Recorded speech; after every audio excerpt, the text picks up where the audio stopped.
Ok, fait que pour cette deuxième vidéo, ça va être assez simple. Je vais faire quelque chose qui correspond probablement pas à ce que les gens recherchent, en tout cas sur ma chaîne live. Je parle évidemment des trois quatre personnes qui écoutent le contenu que je suis en train de mettre sur YouTube.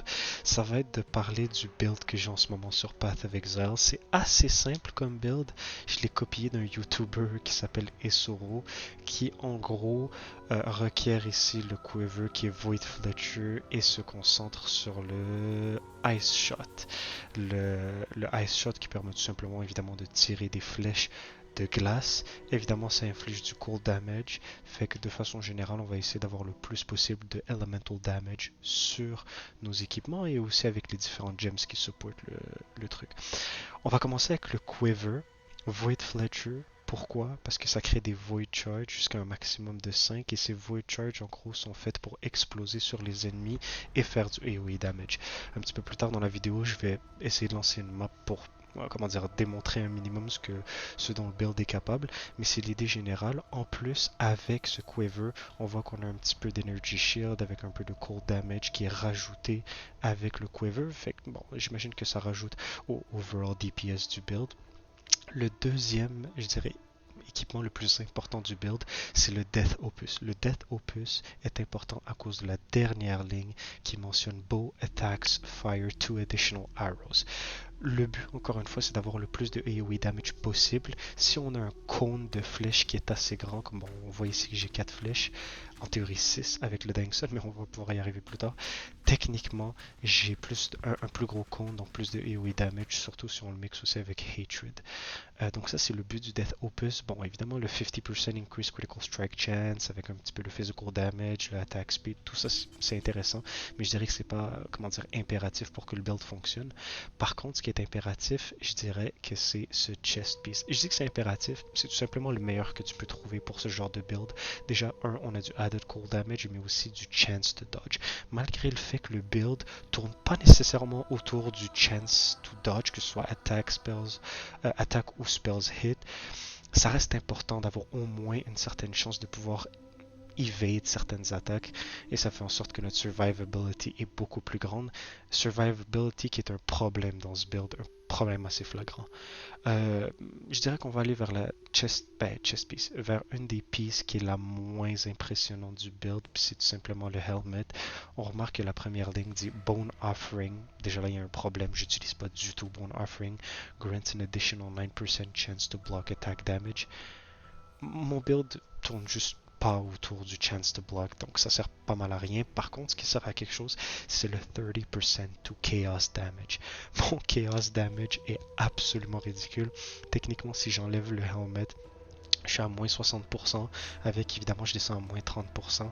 Bon, en théorie, j'ai une solution ailleurs dans le build qui est ça ici, mais si je tombe sur des ennemis contre Atsiri ou quoi que ce soit de ce genre qui utilise du poison damage, je peux mourir quand même assez facilement. Fait que c'est pour ça que j'ai pris ce helmet avec le life puis le mana avec quelques resist. Bon, je dirais pas que c'est le pire en mode que j'ai vu de ma vie, mais c'est clairement quelque chose que je pourrais améliorer dans le build. Par contre, quelque chose que je peux pas améliorer, c'est Pandemonious.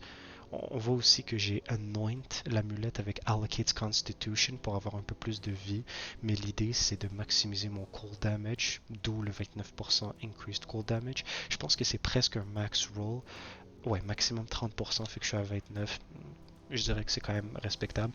On a du cold resistance qui ne sert pas mal à rien, mais ce qui est intéressant c'est le blind chilled enemies on hit. C'est intéressant, mais ça entre en conflit avec un autre piece d'armure que j'ai dans le build. Donc je dirais évidemment que c'est pas optimisé, mais ça entre en conflit avec Asenat's Gentle Touch. Pourquoi? Parce que ça dit que ça curse tous les ennemis que j'ai hit avec Temporal Chain.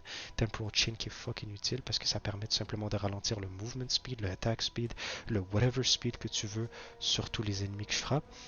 Et en plus de ça, la curse ne quitte pas les ennemis même lorsqu'ils meurent. Et ces mêmes ennemis-là sont blinded. Donc ça veut dire que la plupart des ennemis que je vais encounter vont être blinded, mais le sont déjà avec Pandemonious. C'est pour ça que les deux entrent en conflit. Si j'avais à changer l'un des deux, ça serait clairement Asenath's Gentle Touch. Mais l'addition to Life, Intelligence et Maximum Mana, je dis pas non, donc pour l'instant, c'est pas une priorité. Ensuite, on a le Stygian Vise, qui a évidemment un Abyssal Socket, 25 de Strength, qui est vraiment important dans le build. Mais ce qui est encore plus important, c'est le 28% Increased Cold Damage, Life, Maximum Mana et aussi un peu de Lightning Resistance. Le 28% Increased Cold Damage est quasiment égal à ce qu'on a sur Pandemonious. Donc évidemment, c'est assez significant. Le Searching Eye Jewel, c'est quoi que j'avais mis? Ici, j'ai, 16 to Strength pour un peu plus de Strength, un peu de Cold Damage to Bow Attacks, mais je pense que je suis beaucoup plus allé vers le Life, plus 37. Ensuite, on a les Death Door qui donnent du Strength encore une fois, un peu d'Elemental Resistance, même si encore une fois, c'est pas la chose la plus importante du build, parce que The Theming fait très bien son travail dans ces deux slots-là. Mais la raison pour laquelle j'ai pris Death Door, c'est à cause du Bleeding cannot be inflicted to you. Bleeding dans ce jeu peut te tuer à une vitesse folle, fait que le fait de tout simplement enlever cette restriction aide beaucoup, même si je suis assez certain qu'il y a d'autres alternatives. Notamment, il y a une des lignes ici qui dit +1 to Maximum Endurance Charge. Ça me sert à rien dans le build, j'ai aucune façon d'avoir des Endurance Charges. Donc, encore une fois, j'imagine qu'il y a des options qui sont un petit peu meilleures que ce que j'ai en ce moment. Je vais pas passer trop en détail sur les différentes gems. Bon, comme je l'ai dit un petit peu plus tôt, le but du build, c'est d'optimiser Ice Shot. Donc, évidemment, toutes les gemmes qu'il y a autour vont soit augmenter le Elemental Damage ou increase le Cold Damage, un des deux. Par contre, j'ai rajouté un autre skill. Généralement, ce genre de build-là rajoute Barrage pour faire un peu plus de dégâts sur les boss. Mais j'ai préféré essayer de prioriser un peu le AoE damage. Donc, je suis allé avec Rain of Arrows, qui est encore une fois, tout ce qui l'entoure, c'est quelque chose qui est soit à du Elemental Damage ou du Cold Damage. Je viens de penser, c'est un peu la même chose. Mais le but, c'est de renforcer évidemment le plus possible mes attaques. Sur Asenath's Gentle Touch, j'ai Withering Step pour le movement. Ça grant elusive, ça grant phasing, tout ce genre de choses-là, très intéressant. Et aussi, on a Val Grace et Val Haste pour du additional damage et aussi du additional attack speed. Sur mon Death Door, j'ai un Steel Skin pour me donner une couche protectrice en cas de dégâts. Et on a aussi Hatred, permet d'avoir un petit peu plus de AoE damage, un peu plus de cold damage. Et pour finir, Herald of Ice. Encore une fois, un petit peu plus de cold damage. Comme on voit ici, deal 308 to 462 cold damage avec un petit peu de increased cold damage en bonus. Donc ça correspond au build que j'ai. Pour ce qui est des flasques, c'est assez simple. Ça me donne de la vie. Ça me rajoute 2 flèches. Encore une fois, dans le but d'avoir un cône assez intense. Et je vais l'utiliser ici. Comme ça, on tire 6 flèches et le cône est beaucoup plus gros. Pas encore une fois un peu plus de AoE damage. Ça me donne un peu de vie, un peu de mana, un peu d'energy shield. Mais ce que je recherchais le plus de cette flasque, c'est le 75% increased critical strike chance, qui me permet juste, encore une fois, de faire un peu plus de dégâts, en tout cas, d'avoir un peu plus de potentiel DPS. Ça ici à Xeri's Promise. La seule raison pour laquelle je l'ai pris, c'est le 35% to Chaos Resistance. Ça me ramène à 5%, donc c'est mieux que rien. Mais on a aussi un petit peu de dégâts qui est converted to chaos damage avec une potion ici qui me redonne un peu de vie. Instant, c'est un peu le panic button de mon build, mais grosso modo c'est ça. Aussi, si je serais pour montrer le skill tree, évidemment je suis en Deadeye avec Ricochet, Endless Munition, First Shot et Gathering Winds. Sinon, ça ressemble à peu près à ça. Ici, on a un Searching Eye Jewel pour convertir toutes les nodes dans le périmètre en bows.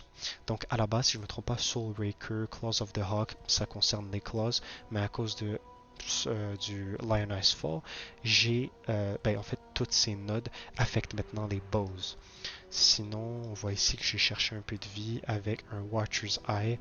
Le Watcher's Eye que j'ai est absolument médiocre, mais le but était de maximiser un minimum ma vie et ma mana, parce que le principal problème de ce build, c'est la survivability. Si je me trompe pas, la méta elle a shifté vers une méta qui est beaucoup plus tanky, donc les builds à 4000 de vie, 243 d'energy shield, des fois ça fait pas long feu.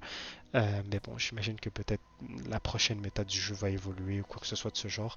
Pour l'instant, c'est pas top, mais en même temps, étant level 89, je dirais qu'il me manque à peu près 5-6 points pour essayer de min-max un minimum la vie que j'ai sur le build, surtout si on considère encore une fois des helmets ou des Stygian Vise qui sont pas nécessairement en tier 3 ou tier 1 life. Donc tout ça c'est à considérer. Fait que je dirais que c'est le build. On va faire une map. J'avais ramassé celle-là, mais on va essayer de faire quelque chose d'un petit peu plus compliqué que Tier 5. On va essayer de faire Tier 11. Est-ce qu'il y en a une que j'ai pas fait le challenge? Il y en a aucune, hein? Ah, whatever, on va faire celle-là ici. On va faire celle-là ici. On va la mettre là. Puis vous allez remarquer en fait que dans le build, le but c'est évidemment d'essayer le plus possible de clear speed. En ce moment, je suis en train de travailler sur un build qui utilise 2 Caspers Malice. Évidemment, ça sera un Cyclone build. Par contre, je suis en train de level up l'Assassin et je peux pas nécessairement mettre à profit le skill Cyclone et les Caspers Malice. Si je me trompe pas, il faut que j'ai genre level 68, quelque chose du genre. Mais ouais, bon, fait que... Oh mon dieu, ça lag. Fait que ouais, ça ressemble à ça, grosso modo.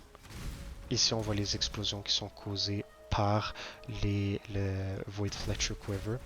Mais on voit que je one-shot à peu près tout ce qu'il y a sur la map. Fait que c'est à peu près ça le build.